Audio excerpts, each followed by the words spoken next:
Hello, everybody, and welcome to Virtual Scuba Show 2021. This is Why Divers Die, the virtual edition this year for sort of our second year in a row. I'm Ken Kurtis. I'm the owner of Reef Seekers Dive Company and a NAUI instructor. And I've also been the forensic consultant to the LA County Coroner since 2003. On the left side of the screen is Karl Huggins, who's the director of the Catalina Hyperbaric Chamber. And below both of us, above us in stature, but below us on Zoom, is Captain John Kades, who is our main guy at the LA County Coroner's Office. I realize, John, I guess you've been putting up with me for 18 years now, so perhaps you deserve a medal. Although Carl's actually been putting up with me longer, so maybe you guys split the medal or something like that. But we welcome you all here again.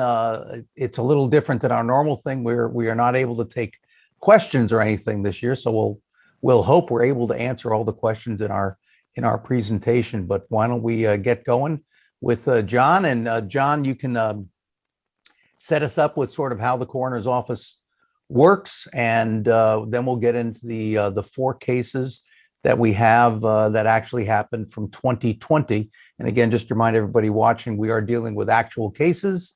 We're dealing with everything that we had on from LA County in 2020. So there may have been other fatalities in Orange County or Ventura. We're not covering those because they're outside of John's jurisdiction, but we think you can learn some stuff and hopefully not make some of the mistakes that you might see in some of these reports. So John, if you are ready, and if you're not, I don't know what we'll do, but if you're ready, take it away. It's been a real privilege to participate in this panel discussion. We've been doing it for a number of years, and I'm really looking forward to getting back to the show in Long Beach, hopefully next year. I'm able to do this. My bosses permit this as long as I give a gratuitous plug for my department. So if you've seen us present before, you kind of know my spiel. Please bear with me for just a few minutes, and then we'll get into some of the specifics about diving. And it's also worth mentioning, of course, this past year, unprecedented things we've been dealing with due to the pandemic. So I would be remiss as your local coroner if I didn't at least share or impart to you some of the challenges we've had, recently, and we're continuing to see. We're kind of pulling ourselves out of that hole, and hopefully it's going to get better real soon. So without much ado, by way of introduction, the coroner's office here in Los Angeles, what we are is a investigative agency that is responsible for looking into the cause and manner of any sudden, unexpected, or unnatural death. We're located in East Los Angeles at 1104 North Mission Road, the corner of Mission and Marengo. We get our authority to investigate death from the California Government Code sections, where we are primarily looking into cases of unnatural, sudden, unexpected death. The bulk of our caseload consists of homicides, suicides, drug overdoses, and traffic accidents, but we also investigate any case of naturally occurring disease where there is no doctor to sign the patient's death certificate. We call those unattended deaths. And basically, if someone passes away from what appears to be a naturally occurring event or a naturally occurring disease, their doctor can sign their death certificate without much ado, and the coroner does not have to get involved. California state law says that the attending physician can sign their patient's death certificate within 20 days, if they've seen it within 20 days of the death. Here in Los Angeles County, we have busted that out to 6 months. We do have a website. It's mec.lacounty.gov. It's fairly user-friendly. If you haven't checked it out, please do so. It's got some very good information in there. You can actually look up case information. You can search people's names. You can look up causes of death. Causes of death are public record. They're not confidential. So that information is obtainable to anybody who wants it. Our website also has some announcements about newsworthy events, upcoming trainings, as well as some job opportunities. So if you haven't checked this out already, please do so, mec.lacounty.gov. Now, the coroner's office here in Los Angeles, we are arguably probably one of the busiest medical examiner coroner departments in the country, if not the world. And every year we can expect to see about 60,000 deaths occurring in Los Angeles. That's out of a population of 10 million, and you would normally expect that to happen.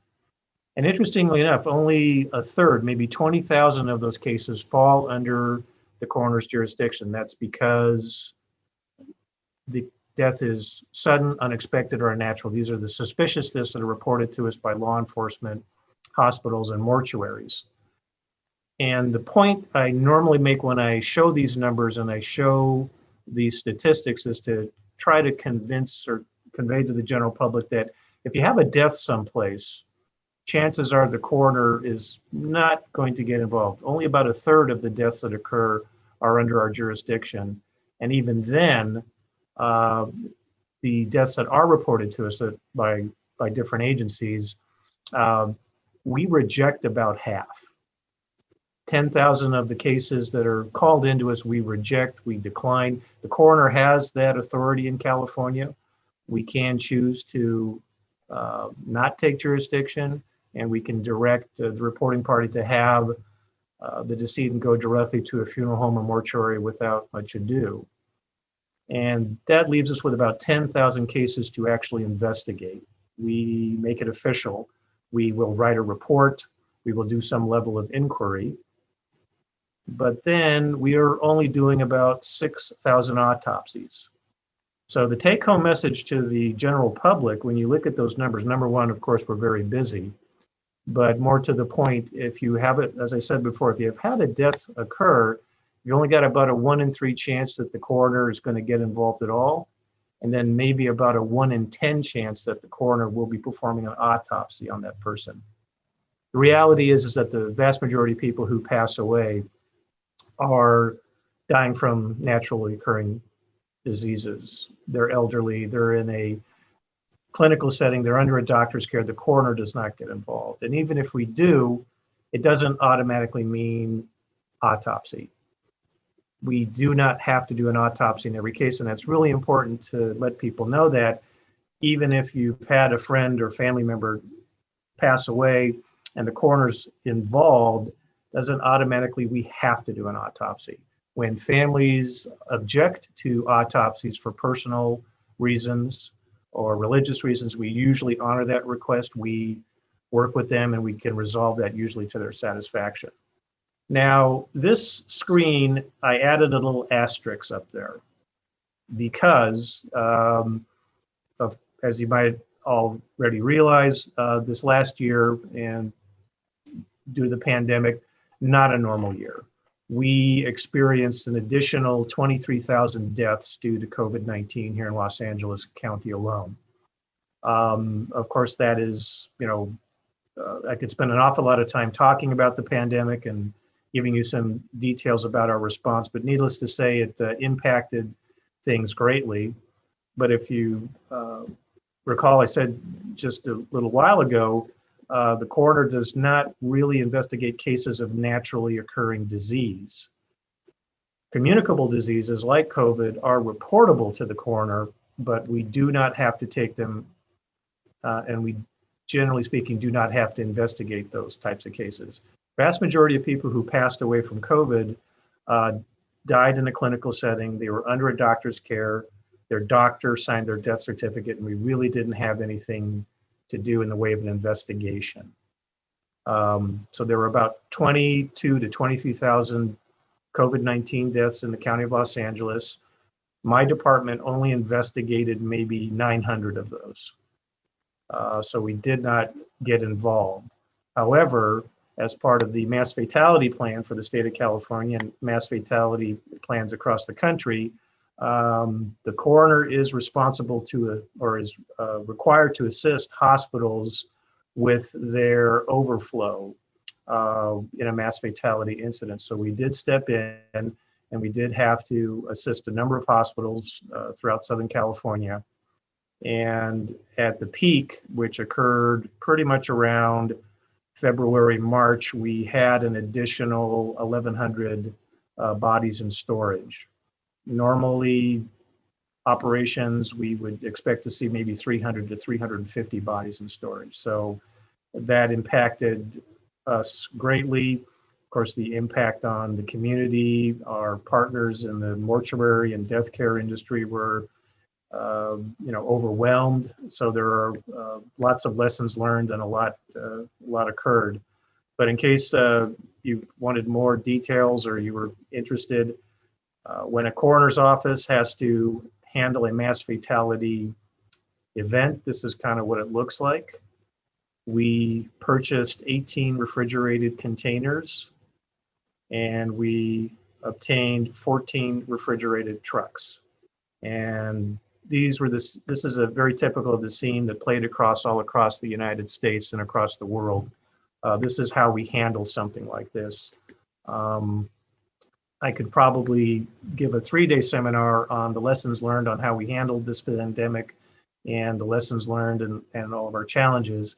But I just want to mention that, the people I work with, and I've been here 21 years now, and we've never experienced anything like that. And it's something we're continuing to deal with. We're still digging ourselves out of this disaster. But I got to tell you, I've never been prouder to say that I am a deputy coroner for the County of Los Angeles. This was a, I don't know what the best word to use is, a watershed event or a defining moment in a lot of people's careers. And I can say with all due humility, we really took care of business, and it was something to take some pride in. So what the coroner is responsible for doing ultimately is answering two questions. What is the cause of death, and what is the manner of death? Cause of death is basically a medical conclusion. What did the person die from? And the manner of death is basically can be an accident, case of natural causes, a suicide, or a homicide. And when we close out a case and say, here is what our determination is, what we are expressing to the world is an informed medical opinion. It's not proof positive. It's not beyond the shadow of doubt. All we are saying is we have enough information and evidence to come to a informed medical opinion. Others can look at our data and our evidence and our findings and have a difference of opinion. And we're okay with that. We are only responsible for expressing the person's cause and manner of death on their death certificate. So that's all we have to do. So we can turn now to scuba and scuba diving fatalities. We guess, or we estimate, that we have about anywhere from 1 to 3 million scuba divers in the United States at any given time, or we have active scuba divers. I put that up there, and a lot of people debate and discuss and don't agree with those numbers. I get that from different statistics, reading different articles. The hard part is, what do we consider to be an active scuba diver? How many times a year do you have to be diving to say that you are active? So anywhere from 1 to 3 million people participate in the activity of scuba diving. So that's interesting, but it kind of gives us a base of where to start with when we're looking at statistics and trends and issues. And we can say quite confidently that every year in the United States, we normally see in the range of about 80 scuba fatalities. Some years we've seen as few as 50, some years we've seen as many as 120. We get these from the Dan statistics. Also, my hat's off to Dan, and got just fantastic respect for everybody involved in that organization and the work they do. But looking at their statistics, you have to be a little bit careful. I know there have been times over the years where they will include in their statistics a United States citizen scuba diving abroad in a foreign country or somewhere else, and that gets rolled into their statistics or their analysis, and that's fine. But it's something just to consider. So I try and provide some numbers and try and look at some statistics here. and I am painting things with a little bit of a broad brush. And the Dan report, the last one I think we have access to or seen was from 2017, and they reported 71 fatalities in the United States. I think that's kind of an interesting jump from 2016. They reported 59. So don't have a good explanation or a reason for that, but the range of scuba-related fatalities in the U.S. every year, we've seen as low as 50 and as high as 120.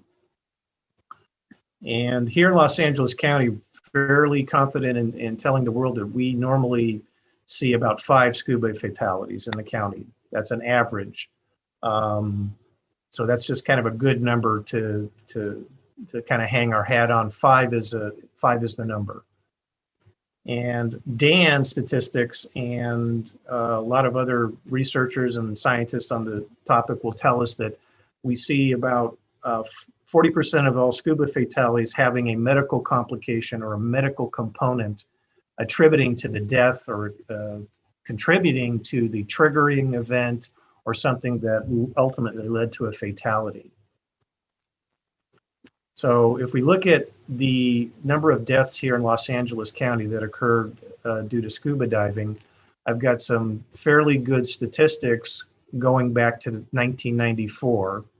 The reason don't have anything prior to 1994 is the coroner's office had a computer system basically installed in 1999, and I'm sorry, in 1999, and they backfilled about 5 years of statistics. So from 1999 to present, our computerized system has pretty good statistics, and we can find, look at all the different fatalities.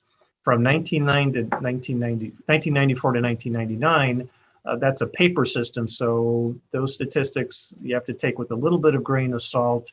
I'm pretty sure that's all of them, but there could be a few that we missed. And of course, anything prior to 1994 is archived in paper files. So if you look at those numbers, you know, the nice thing is in 2019, we had no fatalities. That was kind of nice. If we looked at the sort of the teens starting from 2009 up until 2012, those were kind of we had a lot more fatalities. Don't have an explanation for that. That's just kind of the numbers tell us that. And then as we got into 2015, 16, and 17, 2018, 1 fatality, in 2019, no fatalities. But in 2020, we had 4. And we're going to talk about all 4 of them today. And so far this year, in 2021, we have had none. And let's hope that stays that way. So historically, if you look at all those cases that we know about and kind of mine through the data, going back to 1994, we've had a total of 114 fatalities. The majority of them were males. The average age is about 43 and a half. That number continues to creep up. Mainly, I think, because just our population is aging. The oldest fatality we're aware of was a 79-year-old gentleman. The youngest, we've had a couple of youngsters that were 14 years of age. And we see here in Los Angeles County about 45% of these fatalities. There is some type of medical component or medical condition that contributed to the death or the accident. Dan statistics, national statistics say that's 40% nationwide. We see a little higher, and I think that number is probably going up. Look a little closer at these numbers of those fatalities we've looked at. 35 occurred on chartered dive boats, 25 at Casino Point, 18 occurred while a person was actively being supervised by an instructor. There was an instructor nearby or directly supervising the diver when the event occurred. 12 of our cases were natural causes, where we closed out the case with the informed medical opinion that this was not an accidental death, the person just succumbed to a naturally occurring event or disease coincidentally while they were scuba diving. 4 of our cases had drugs or alcohol as a factor. 3 of our cases we left as undetermined unknown. At the end of the day, we did not have enough information or data and our analysis to come to a conclusion, so we left them as unknown, undetermined. We do have that authority if the coroner, after a complete autopsy and toxicology and investigation, does not know what the person died from or does not have enough to come up with an informed medical opinion, we will leave it as unknown. That fortunately, it's not fortunate for the families and it creates other issues, but it does leave the door open for future investigation. If more information comes forward or more evidence is presented, we can amend the death certificate later. 11 of our cases included skin divers or breath hold divers. I include those in these statistics because when a breath hold diver passes away, it does have an impact on the diving community in general.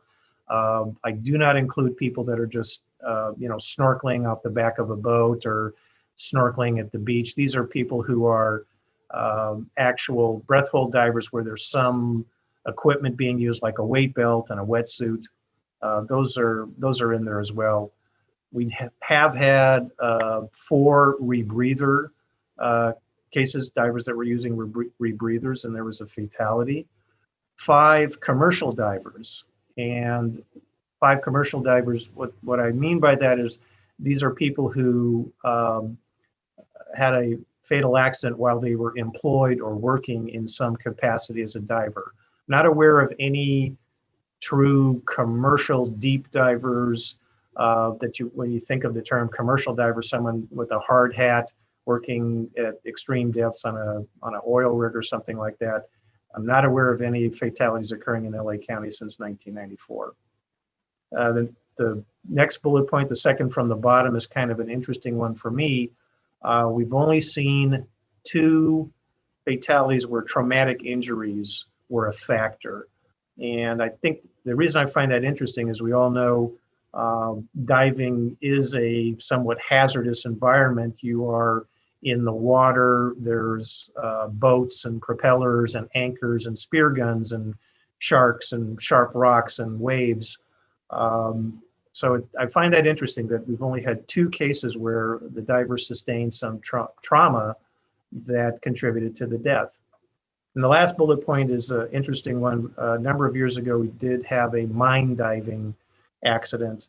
A mine up in the hills, the foothills above Los Angeles on private property, an abandoned mine shaft, did become flooded with fresh water, normally did during the rainy season, and a diver attempted to go into that mine and unfortunately never came out. It's also worth mentioning what a tool we have here at the Los Angeles County Coroner's Office, which is kind of unique, is a computed tomography scanner or CT scanner. That was donated to us in late 2016 by local groups who got together. The reason it was provided to us was to help families and help our doctors when there was an opposition to a autopsy on religious grounds.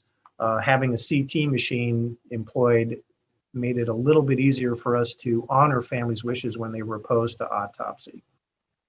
And that was the reason we got it. Interestingly enough, we started using it for a number of different cases, and we started using them on scuba fatalities, and it's been a really, really interesting tool. Believe it or not, CT scanning of postmortem CT scanning is very rare in the United States. There's only 4 coroner's offices that use a CT machine for scanning cadavers.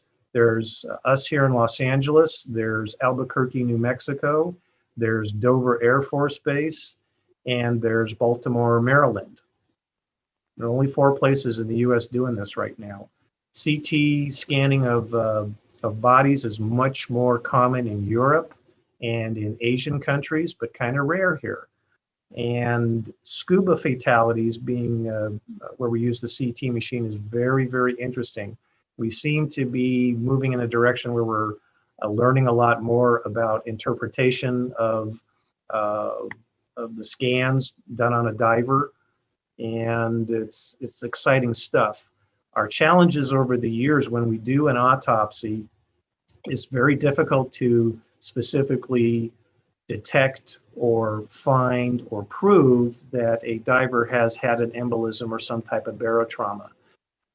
Interestingly enough, those findings post-mortem at autopsy very similar to findings from just good aggressive CPR and good aggressive treatment at the hyperbaric chamber.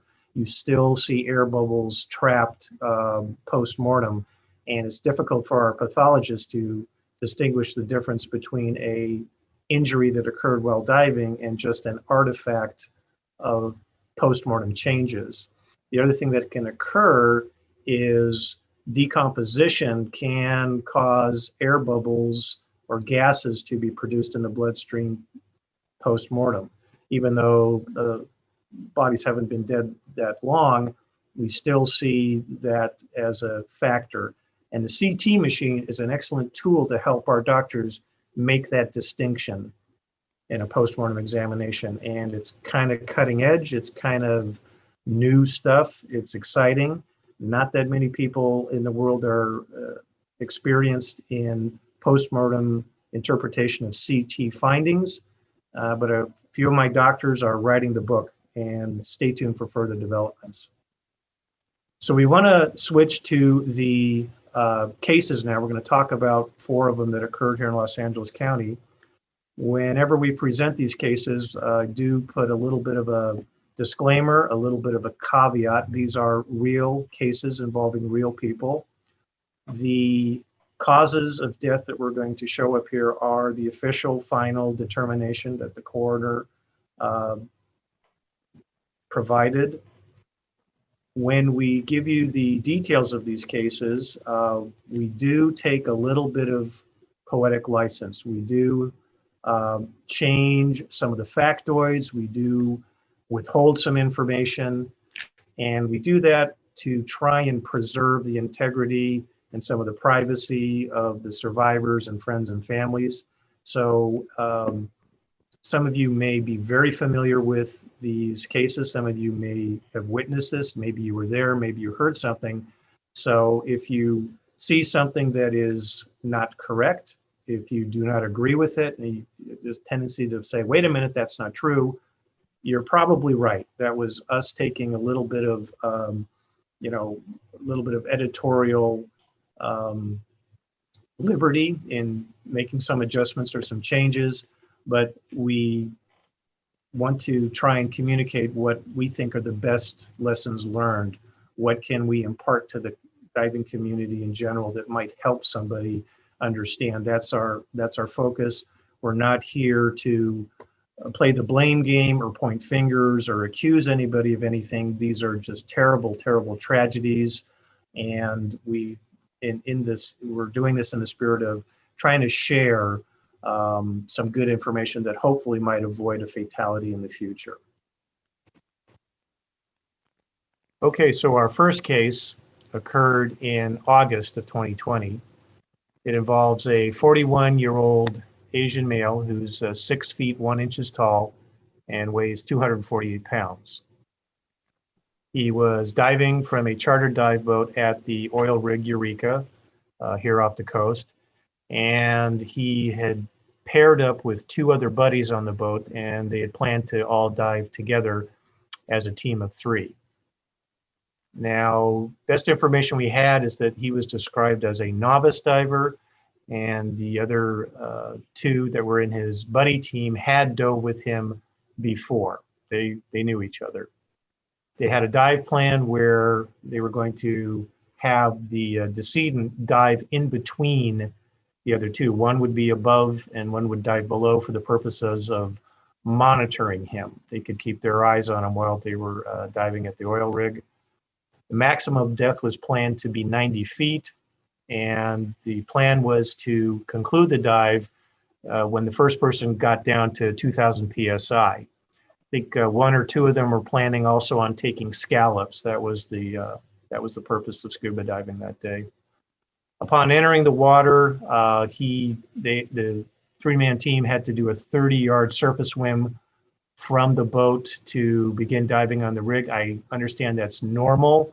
When you're going out on one of these rigs, they can't anchor, they can't tether to it. So that's to be expected.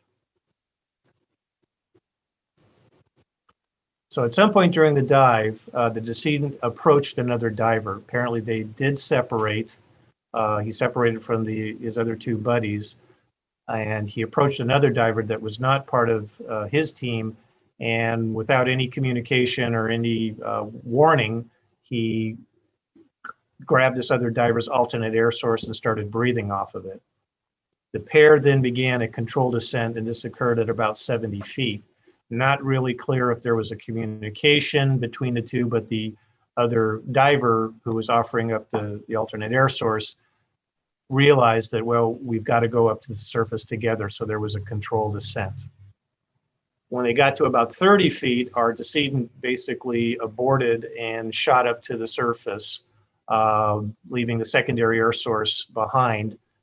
And the diver that he had approached just watched him go to the surface. We're not sure what the reason was for that rapid ascent with 30 feet to go.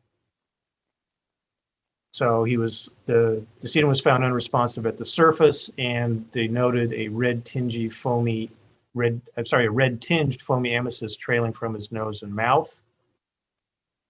Brought aboard the boat, and CPR was started immediately. A distress call was placed, and the decedent was transported via helicopter to the hyperbaric chamber, and he was in full arrest. An AED, automatic defibrillator, and a mechanical chest compression device, also known as I think also called a thumper, those were used on the decedent as well. And our decedent was pronounced dead at the chamber. So now I'll take it, Karl. All right. So a couple things on this case. This is the first one that I recall that we've had where the person was brought in with the mechanical device for compressing the chest and doing CPR. That's called a Lucas device, and I thought I would just throw up a little video of paramedics coming into the chamber hangar with a dummy when they were testing this device out a few years ago. And so from what I've seen, all the cases that came into us last year, they utilized this device. And the nice thing about it is that it can be used in the helicopters without having to have a lot of room for the rescuers to get around. And if any of you have ever seen the inside of one of the Coast Guard Delphine helicopters, you know there's not much space in there to have people working the case. And so this type of device really helps maintain compressions throughout the transport of a diver. So in terms of this case, we got notified about 9:55 in the morning that there was an unconscious diver off the oil rig Eureka, and that was Baywatch Isthmus that called us up. So we got the crew sent down to get the chamber set up to go, and the Baywatch Isthmus then informed us that Baywatch Cabrillo was heading out to work the case and get the victim set up to be medevaced with a helicopter and set up for a lift. So Cabrillo is the one that went out and was able to set up this Lucas device. We got Baywatch Isthmus coming into us to provide emergency medical support when the patient arrived. And we got information then when Baywatch Cabrillo arrived on scene that the patient had no pulse. He'd been at about 80 feet for 30 minutes, 40-year-old male, and had surfaced about 10 minutes prior to when we got the announcement, so about 9:46.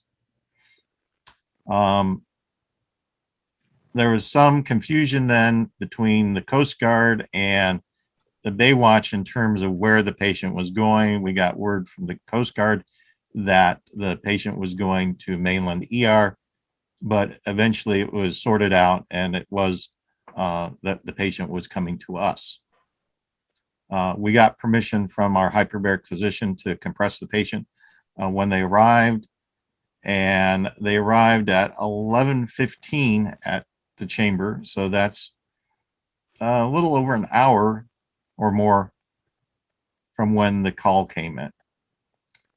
So we got them into the chamber, started compressing in the chamber. Now, the one thing is we cannot use the mechanical device in the chamber because there are fire risks with the batteries. There are some air-powered devices, but they have a problem in that as you go deeper and the air gets denser, you lose the compression depth and you get increase of compression rates. So that's one of the reasons why we still will do manual compressions in the chamber. Patient was ventilated with 100% oxygen down to depth of 60 feet, and then we switched to 50-50 nitrox to go to 6 atmospheres or 165 feet.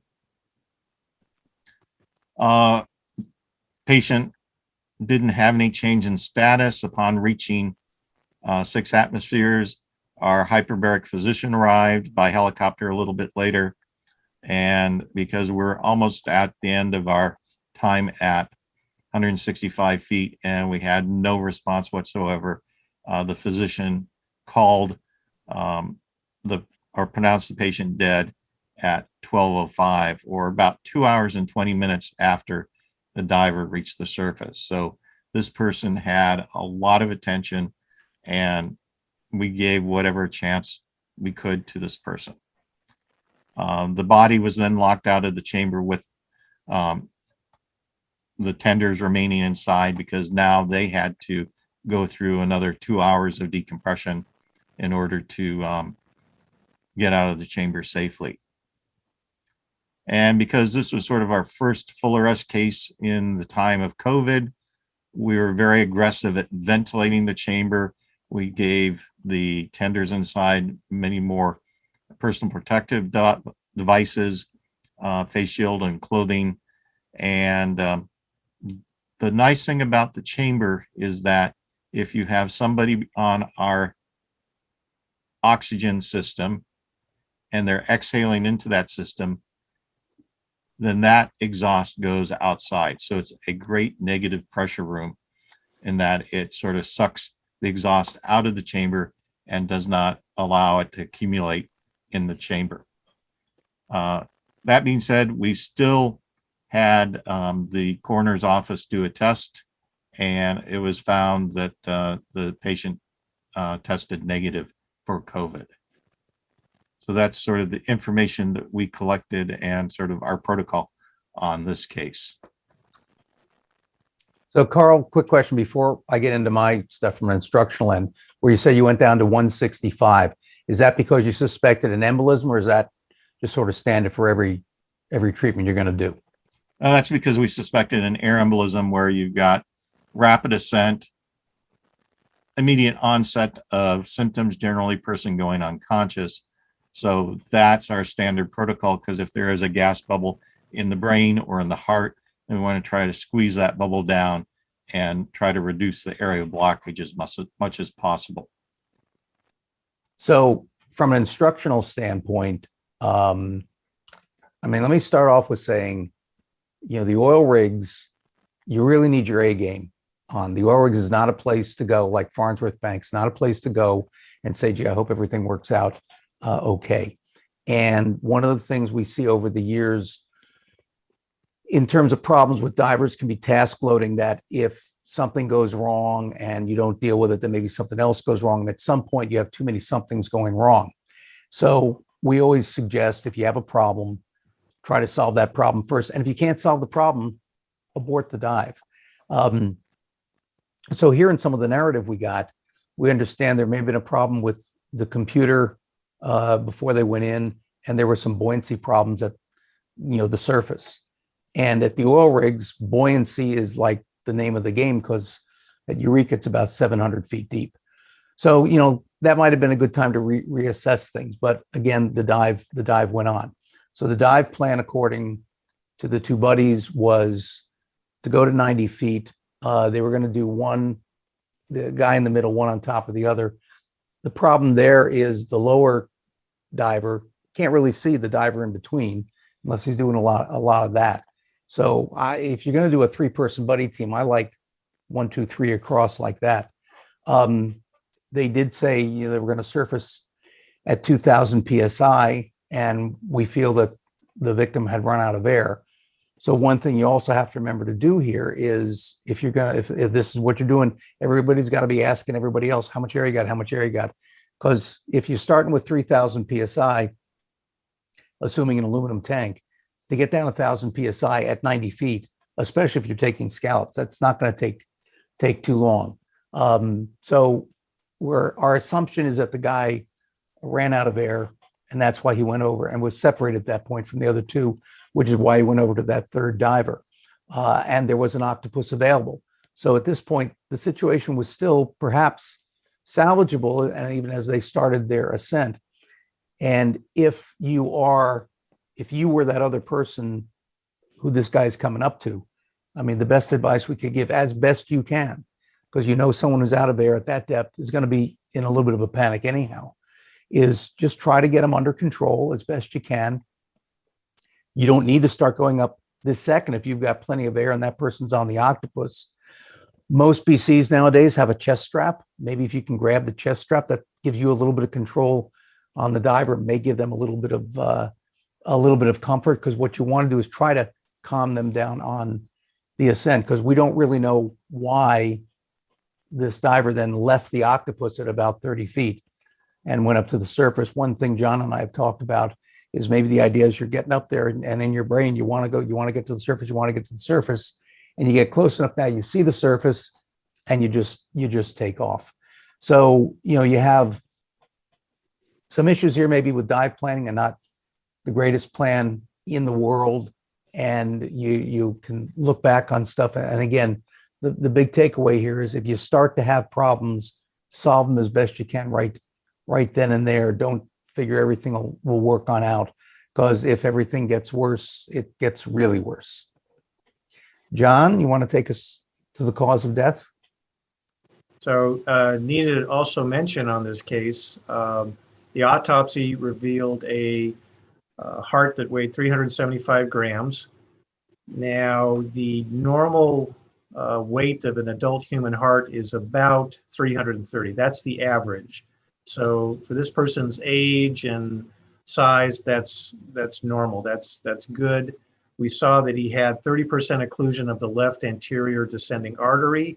Not bad for a person that age, but of course, any occlusion or any heart disease is something to consider. We did see that there was evidence of an air embolism. There was gas present within the heart and the vasculature of the brain. And one thing that was noted by the pathologist is he had some fatty liver disease. And the gas that was present within the heart and then within the brain, we confirmed that with the CT. Toxicology test was negative, and the gear testing that was performed indicated it was all working in proper order with no abnormalities, except of course for the fact that it was the tank was empty. And as Karl had mentioned, there was a request to do a COVID-19 test to rule out any exposure to any of the care providers. That included not only the chamber folks, but the Coast Guard and the first responders. This was back at a time, August of 2020, where COVID-19 testing was not that readily available. If people recall from the news and their personal experiences, it took some time. It was challenging. And for us in the coroner world, postmortem examinations, we were only doing COVID-19 tests if there was a suspicion. If there was some indication of symptoms, we would do a COVID-19 test. And about that time, it was very common for first responders and ER staff and the like asking us to do a nasal swab to rule out any possibility of exposure. And back at those times during the pandemic, we had to be very careful because the more tests we were sending in, the harder it was to get results. And we were trying to tell people or tell the world, these tests at this point in time really should be focused on the living, not necessarily the people that have died. But we did perform that. And today, moving forward, basically everybody can get a COVID-19 test pretty easily. And that includes all the decedents that come through here, even the ones that don't show any signs or symptoms. And there's absolutely no suspicion of COVID-19. And as we said, that COVID-19 test was negative. And we concluded this case, and our doctors came up with a cause of death that this was a air embolism. So pretty straightforward, given the history and the information we had. That was how that case concluded. So our next case, number 2. This is from October of 2020, and this was a 53-year-old Caucasian male, 5 feet tall, 5 feet 11 inches tall, and he weighed 250 pounds. There was no reported medical history. Now, he had an advanced certification and reportedly been diving for over 30 years and logged well over 300 dives. There were some indications that once he reached 250 dives, he stopped keeping track of them. He was diving with friends off of a private boat at Ripper's Cove on Catalina Island. This was October, so this was lobster season. And at the surface, he told his dive buddy that his air was not on. Apparently, the buddy dove in first and then the decedent dove in second. So while the buddy was attempting to turn on the tank, he offered him his alternate air source. There was some indication that there was some wind and some chop, and other boats in the area were creating wakes. So this was a little bit of a tough situation to be in. So that was what was taking place on the surface. And as the buddy was turning on the decedent's tank, the decedent began to struggle to stay afloat and would sink to the bottom. The buddy went down, realized this was an emergency situation, called out to the boat, said, we've got a problem here, call 911. And he began to go down to try and find his partner. And he did find him on the bottom. It's about 85 feet deep, and he was upside down, and he was unresponsive. So the buddy removed our decedent from his buoyancy compensator device and brought him up to the surface. Brought on board the boat, CPR was started immediately, and again, a distress call, 911 call had already been initiated. Baywatch paramedics transported the decedent to the hyperbaric chamber, and he was in full arrest. So he was pronounced dead at the chamber a short time later. We performed an autopsy and revealed he had a heart weighing 600 grams and greater than 80% stenosis of the left anterior descending artery. So here's a person who's 53 years old, heart weighs 600 grams. An adult human heart, again, to review, should only weigh in the neighborhood of about 330 grams. So that's pretty big. And 80% stenosis of the left anterior descending artery, that is significant. So this was not a healthy person. Toxicology was negative. The decedent's equipment was recovered by the emergency service detail divers the next day. There was air in his tank, and they reported recovering 24 pounds of weight in his buoyancy compensator device. I'm not sure if it was all in his BC or if there was also a weight belt along with it, but the total weight was reported at 24 pounds. The dive computer showed that there was a rapid descent only. No other equipment anomalies were reported. So now I will go ahead and turn this over to Karl. All right. So in this case, we got a call from the Sheriff's Department in Avalon reporting what they called diver down at Rippers Cove, and that Baywatch Isthmus was en route to Rippers Cove. So we got the chamber ready, and Baywatch arrived with the patient in about 25 minutes from the initial call. So very rapid response. Again, they were using the Lucas device for CPR, and we got permission to compress from our hyperbaric physician if the history indicated an air embolism.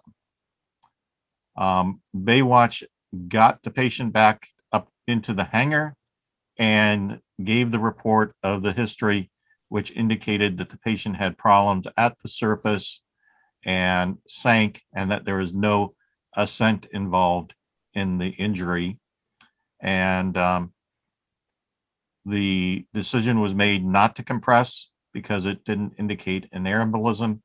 And so the paramedics worked on the patient for another 10 minutes before, in consultation with the hyperbaric physician, Baywatch pronounced the patient dead.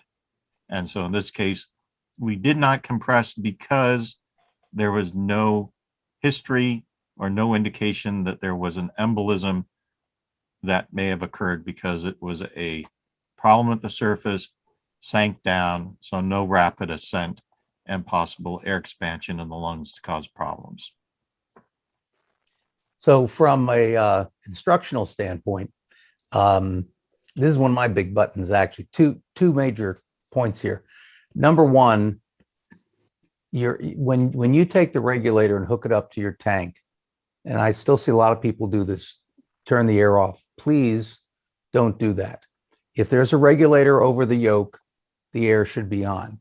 If you really want to turn your air off, then remove the regulator from the tank so that there's a tank valve. So there's no question that, oh, you'll look at it and won't think that it's all hooked up and ready to go. So the first problem here is that the air is turned off. Had the air been turned on, this might have been a normal dive. And the second problem seems to be with buoyancy. Now, some of you may be saying, well, yeah, with the air turned off, how can you inflate your inflator? Well, you inflate it orally. So it would seem from the narrative, especially with the struggle to stay afloat, that the BC has absolutely no air in it. Well, you could have a couple of puffs of air, and that's going to give you some lift to be able to stay on the surface. So those are the two big takeaways here. And the other one is, granted that it sounds like it was windy, choppy, and they sort of drifted away from the boat. But if you're trying to solve problems, and especially if you can't just solve them right away, try to get back to the boat, because it's going to be much easier to solve something on a platform than it is going to be just in the water here. And this is one of those things where again, you can see one problem spirals and there's another problem, and eventually things get out of control. John? We ruled this as a case of atherosclerotic cardiovascular disease. And the other conditions listed on the death certificate included chronic lymphocytic thyroiditis, macrovesicular steatosis, and hypertensive heart disease. Now you may be asking, wait a minute, this is a case of natural causes. This person sounded to me like they drowned or something terrible happened. And actually, our doctor's opinion was that this just happened to be a case of natural causes that occurred while this person was scuba diving. I refer to this type of case, and we've seen others over the years, as a wobbler. It could have gone either way. And we've seen other cases where people had significant history, significant medical problems, and the doctor would form the opinion that the stress of diving, just being immersed in cold water, and the pressure of being with all this weight and the anxiety would be enough to take this into the realm of an accidental death. But on this particular case, given the findings at autopsy and the enlarged heart and everything else going on, this was natural causes. I, describe or give an analogy to this type of case. We see this every day here in Los Angeles, where you may have a minor traffic accident where an elderly driver gets into a minor fender dender, gets out of the car, no trauma, no injury, no airbags deployed, but the elderly driver shakes their fist at the other driver in anger and then clutches their chest and collapses and dies from a cardiac event. Now, we ask the question, is that an accidental death or is that a natural death? And that is a wobbler, where one doctor's opinion could be, no, the stress of the traffic accident was enough to trigger an arrhythmia inconsistent with life, and therefore it is an accident. And another doctor might say, no, that's still a naturally occurring event. It just happened to occur following a traffic accident. And this is a similar situation with a scuba diver. Chronic lymphocytic thyroiditis, that's also known as Hashimoto's disease. That is a condition where your immune system attacks your thyroid. There's a problem there where the thyroid is not recognized as being something good. Your immune system attacks it. That's normally treated with hormone replacement therapy. What causes Hashimoto's disease is not known, but it does lead to a number of different complications and problems, including heart disease. So that was why our doctor listed as a contributing condition on the death certificate, not directly related to the immediate cause of death, which was the heart disease, but it was a factor. Macrovesicular steatosis, that's also known as fatty liver disease. That is basically sort of a type of hepatitis or can lead to hepatitis. And normally that's associated with some alcohol consumption. And of course, hypertensive heart disease, that's also a naturally occurring condition. So unfortunately, this gentleman had a whole host of problems, and but it was determined to be a case of natural causes. Okay, so let's go to our next case. This is going to be case number 3. And case number 3 is from November of 2020. And what we have is a 75-year-old Caucasian male. He's 5 feet 10 inches tall, and he weighs 182 pounds. And he was actually working to clean a spar marker buoy that was located about 2 miles off the coast. I've seen it called a spar buoy or a sparring buoy. Basically, this is a flotation type marker that you see out in the ocean, normally used by sailors and yacht clubs for regattas to, start courses or make turns. And this was something that he did normally. This was his job, and he was diving alone with a hookah setup off of a 24-foot rib type boat, and the boat was tethered to the buoy. His job was to go and scrape all the barnacles and growth and fishing line and mess and junk that normally accumulates on the line, the anchor line and the buoy itself. And this is this is 2 miles off the coast, so the depth of the water is about 120 feet or so. So the standard procedure is for the boat to be tethered to the buoy because it's too deep to anchor.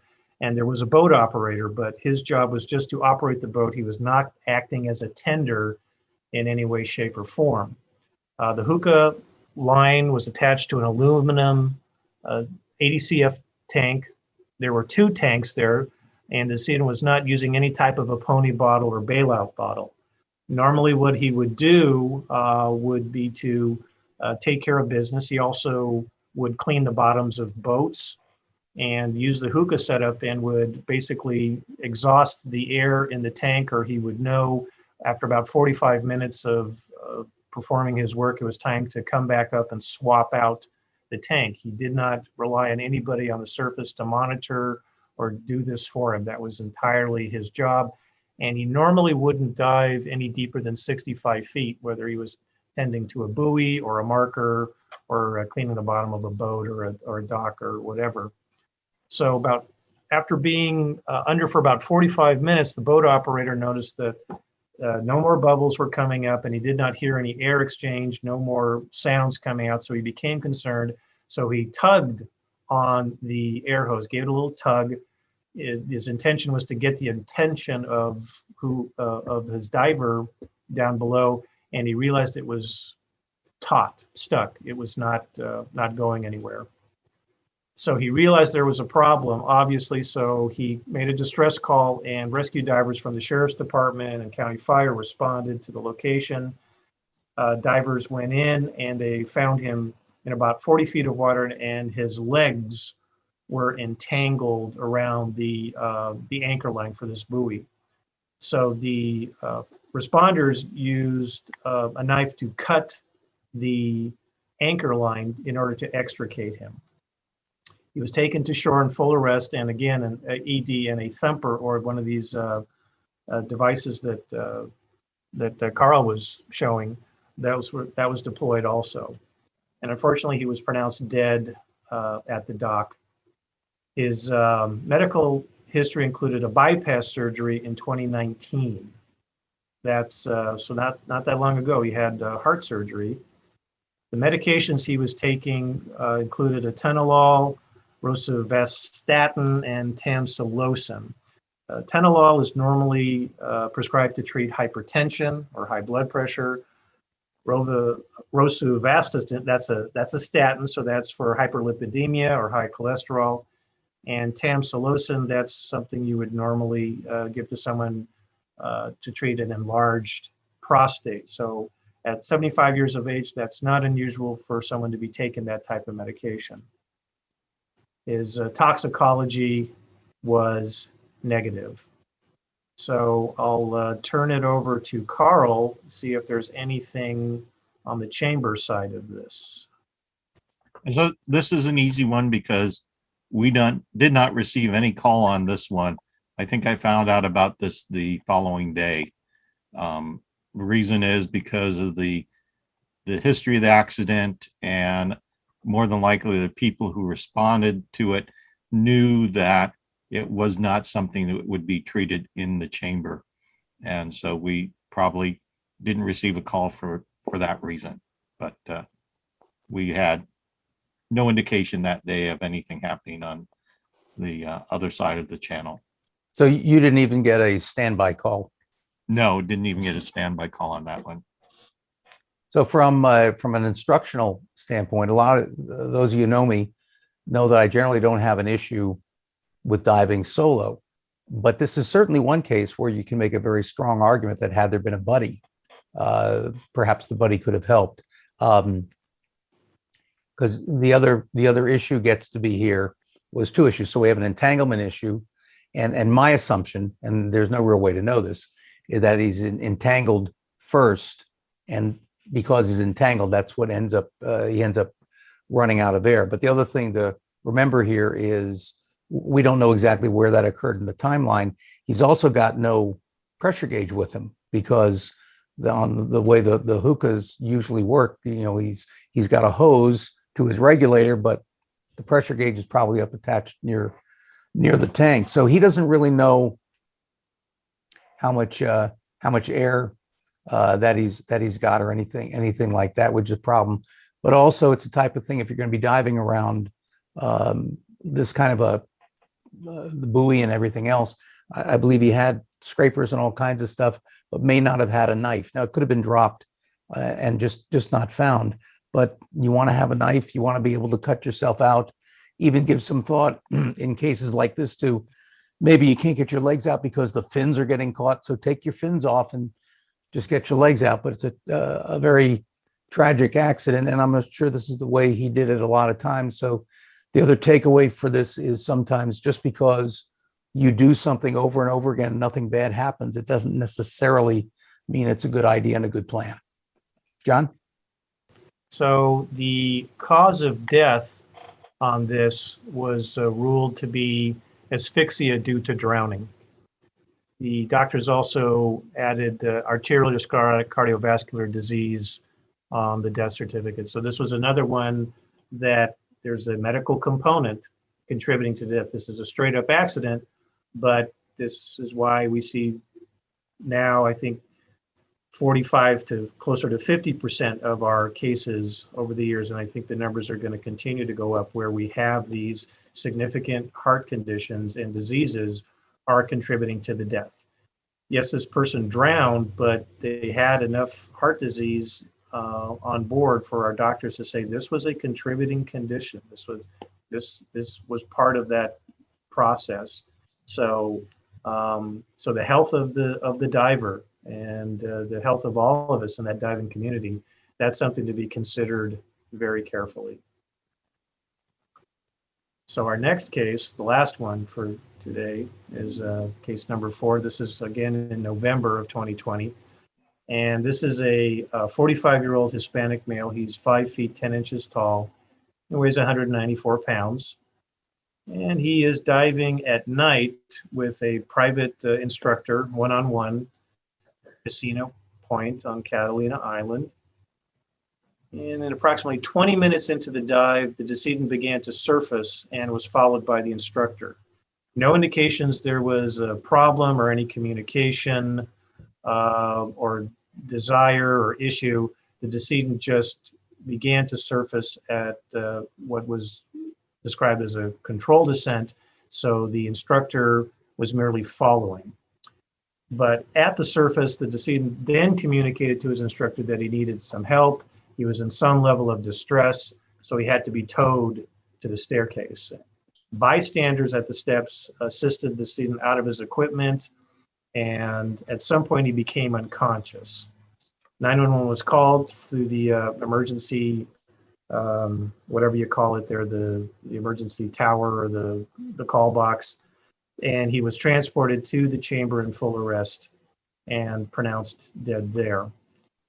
His medical history included possibly hypertension, and we did have a report that he did have a history of alcohol abuse, but he had been sober for some time. Toxicology showed a blood alcohol level of 0.137. Legally impaired in California is 0.08, so there was some alcohol on board, and that we got that from the vitreous fluid. We take blood from different parts of the body for toxicology, including the heart, femoral arteries in the legs, and vitreous comes from the eye. Vitreous fluid tends to be the best indicator of what is in the bloodstream at the time of death.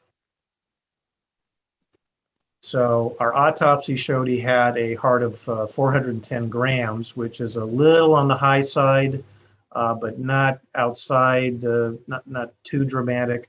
But he did have 40 to 50% stenosis, hardening of the right coronary artery, and 40% stenosis of the left anterior descending artery. At that age, that's a little higher than you'd like to see, but we do see that across the board in our population of people that age. Heart disease is an issue, so it is there. The autopsy also revealed there was some subcutaneous emphysema, the upper chest and shoulder, and we saw intravascular gas in the left ventricle of the heart and also in the circle of Willis. Circle of Willis is a junction of arteries at the bottom of the brain. So that was significant. And the circle of Willis, that's a very important part of your brain, because when people start to experience other issues like strokes and aneurysms, the circle of Willis is what comes into play to help take some corrective action so you don't have those types of issues. So not a good situation. Equipment evaluation showed no anomalies. There's nothing wrong with this equipment. I think it was all brand new. We bought it not too long ago. There was still 1,400 PSI in the tank. And again, this was this was in, I guess, November of 2020. So COVID-19 was an issue. So the chamber staff and other first responders requested that we do a COVID-19 test to rule out any possibility there could have been some exposure. And interestingly enough, this individual did test positive for COVID-19. Now, at autopsy, his lungs did not show any indication that there was a problem. There was no reports of him having any fever or symptoms. It just was, he had it and he was asymptomatic. So as I said, he tested positive. So now I will turn it over again to Karl. In this case, had a couple interesting things involved with it. So we got the initial notification just about 6 o'clock in the evening of a 45-year-old male who had a rapid ascent from 25 feet and called for help at the surface.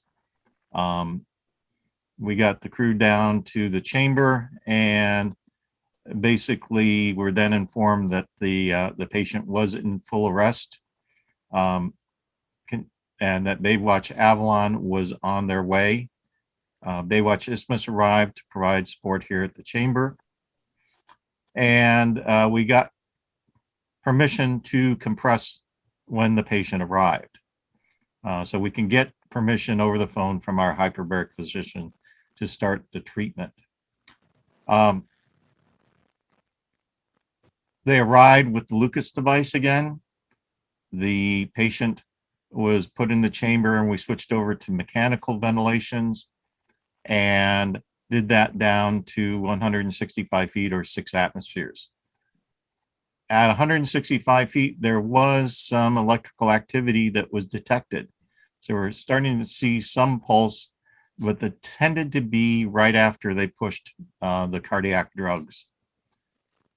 So that continued on until we reached 60 feet again in the treatment, and the hyperbaric physician resident from LA County USC Medical Center had arrived and was locked into the chamber and examined the patient. They still had some what we call agonal electrical activity, some agonal rhythms that sort of perked up when drugs were administered and then proceeded to drop down in activity. So the patient was pronounced dead about a little less than 2 hours after the initial call. So the patient was worked on for about 1 hour and 47 minutes. So the doctor and the patient's body were then locked back out of the chamber. And again, the tenders for the treatment had to decompress for another 2 hours. The other interesting thing on this one was when we were notified about the patient's positive COVID test, all the people who were involved who were inside were notified and were placed in quarantine and then were tested themselves. And every single one of them tested negative. So it indicated to me that whatever we're doing to mitigate the risk of transmission inside the chamber worked, at least on that case. And so that was a big relief for us that nobody had any transmission from working inside the chamber with the patient. And Karl, just to reiterate, when you go down to 165 and you say you got a little electrical activity, and whether it was from the drugs or not, but that's one reason you will take them down that deep, that you have seen sort of spontaneous revival, if you will. Right. So we have had a few cases over the history of the chamber where a patient who came in flatline did get back to regular cardiac rhythm. I think we've had 4 people go from flatline to leaving with a pulse. Unfortunately, 3 of those cases ended up vegetative coma, but we did have our one case, which is sort of the primary case why we still do this, is because we had a case that after 62 minutes of transport and CPR, they arrived flatline, got a pulse back in the chamber, was sent back to Northridge when they still had their chamber there, had a few more treatments there, and 2 weeks after the accident, walked out of the hospital with no residual problems. Well, like you said earlier, you know, if there was a chance going down to 165, you know, may give them that chance to survive. Right. From just from an instructional standpoint, you know, on the one hand, again, the instructor said it was a controlled descent.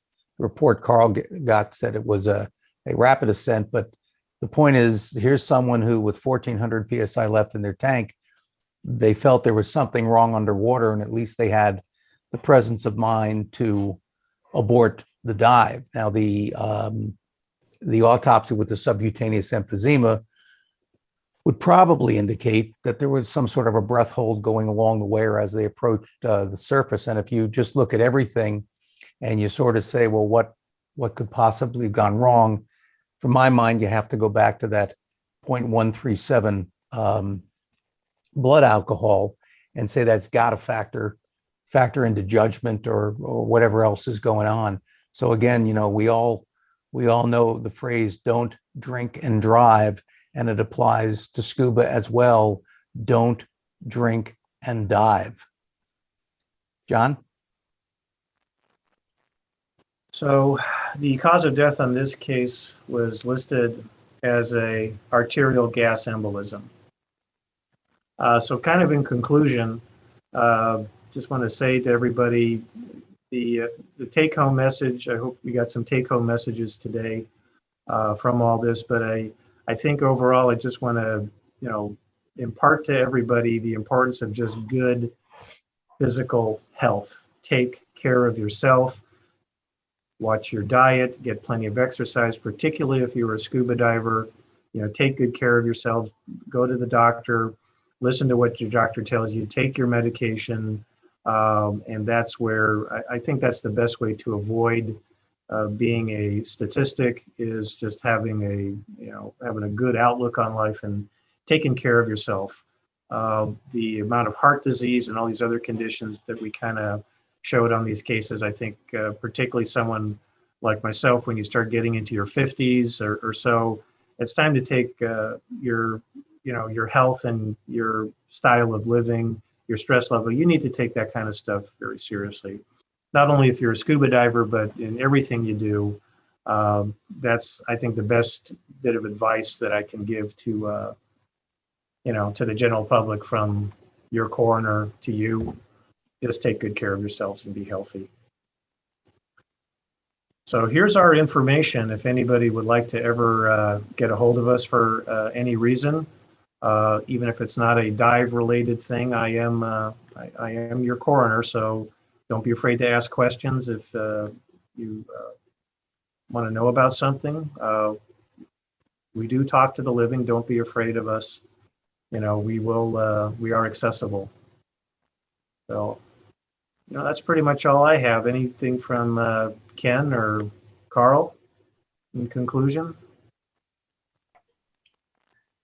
So I would reiterate what John has said about maintaining your health and making sure that you are physically fit and ready to get in the water when you start diving. The big thing is, the last year, a lot of people have not been as active as they have been. There's been a lot of stress mentally in terms of dealing with the anxiety of COVID. And so those things you're going to be taking with you when you go diving. And yes, diving might be a way to get rid of some of that anxiety, but you also have to realize that if you're working at a heightened level of stress, then if you get into a problem underwater, it's going to be a shorter distance for you to get into a panic situation. So just make sure that you're prepared both mentally and physically before you get back into diving. And we don't want to be talking about you next year in this presentation. I mean, the only thing I would add, again, instructional standpoint, it's sort of my favorite phrase: you never get hurt on a dive you don't make. There's no sin in aborting a dive or canceling a dive or just saying this isn't for me. So use that phrase and that idea. And hopefully, as Karl said, we don't want to be talking about you next year. John, anything to add from your end? No, just want to thank my two compadres here, Karl and Ken, for all your support and counsel over the years and for this panel discussion. It's been an honor to keep you guys in my hip pocket for when I got a question or I need some help on something. And looking forward to this next Scuba show when we can meet in person and answer some of those questions some people might have out there, some of those tougher questions. There we go. Well, I think May 14th, 15th next year, I think, are the dates. So again, on behalf of John and Karl and myself, we want to thank Virtual Scuba Show 2021 for the opportunity to chat with you a little bit, even though we can't do it interactively, but we will hopefully see you in person next year at the Long Beach Convention Center.